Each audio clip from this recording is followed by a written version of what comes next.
दिल्ली के मुख्यमंत्री अरविंद केजरीवाल की अंतरिम जमानत पर सुप्रीम कोर्ट 10 मई को कोई फैसला सुना सकता है, लेकिन इससे पहले ईडी ने सुप्रीम कोर्ट में एक हलफनामा दायर कर अहम बात कही है और केजरीवाल की अंतरिम जमानत का पुरजोर विरोध किया है। केजरीवाल पर सुप्रीम कोर्ट में ईडी ने अपने हलफनामे में कहा है, चुनाव प्रचार के लिए किसी को अंतरिम बेल नहीं दी जा सकती है। चुनाव प्रचार करना कानूनी अधिकार नहीं है। चुनाव प्रचार के लिए बेल देने पर गलत परंपरा शुरू होगी। मीडिया रिपोर्ट्स के मुताबिक ईडी ने अपने हलफनामे में कहा है कि इससे चुनाव की आड़ में बचने का मौका मिलेगा। मीडिया रिपोर्ट के मुताबिक ईडी के उप निदेशक भानुप्रिया ने सुप्रीम कोर्ट में हलफनामा दायर किया है। हलफनामे में ईडी ने दिल्ली के मुख्यमंत्री अरविंद केजरीवाल की अंतरिम जमानत का विरोध किया। इस हलफनामे में कहा गया है कि केजरीवाल को अंतरिम जमानत मिलने पर बेईमान राजनेताओं को चुनाव की आड़ में बचने का मौका मिलेगा। ईडी की तरफ से कहा गया कि चुनाव प्रचार करने का अधिकार मौलिक, संवैधानिक या कानूनी नहीं है।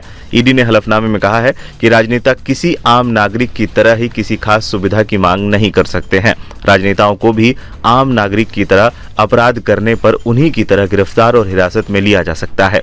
अरविंद केजरीवाल की अंतरिम जमानत के खिलाफ ईडी ने तर्क देते हुए कहा है कि जांच एजेंसी की जानकारी में शायद अभी तक ऐसा कोई मामला सामने नहीं आया है कि किसी नेता को चुनाव प्रचार के लिए अंतरिम जमानत दी गई हो। ईडी ने कहा, चुनाव तो पूरे साल होते हैं, अगर केजरीवाल को जमानत दी जाती है तो फिर किसी भी राजनेता को गिरफ्तार या उन्हें हिरासत में नहीं रखा जा सकेगा।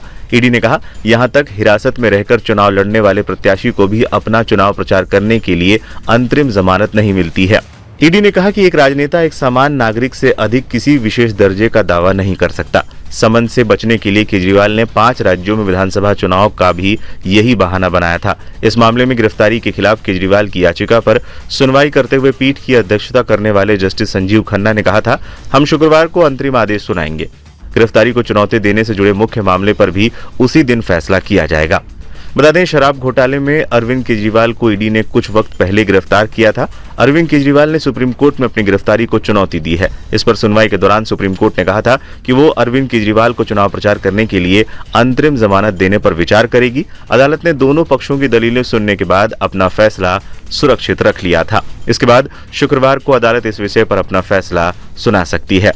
अदालत ने कहा था कि ये केस अलग है। अरविंद केजरीवाल चुने हुए मुख्यमंत्री हैं और बार बार ये मौका नहीं आता है। बता दें, ईडी पहले भी सीएम केजरीवाल की अंतरिम जमानत का विरोध करता आया है। ईडी का कहना है कि इससे गलत मिसाल कायम होगी। ईडी ने कोर्ट में मुद्दा उठाते हुए कहा था कि क्या एक राजनेता को आम आदमी की तुलना में स्पेशल ट्रीटमेंट मिल सकता है। 5000 लोग अभियोजन का सामना कर रहे हैं। क्या होगा यदि वो सभी कहते हैं कि वो प्रचार में जाना चाहते हैं। 6 महीने में 9 समन दिए गए। समय चुनने के लिए ईडी को दोषी नहीं ठहराया जा सकता।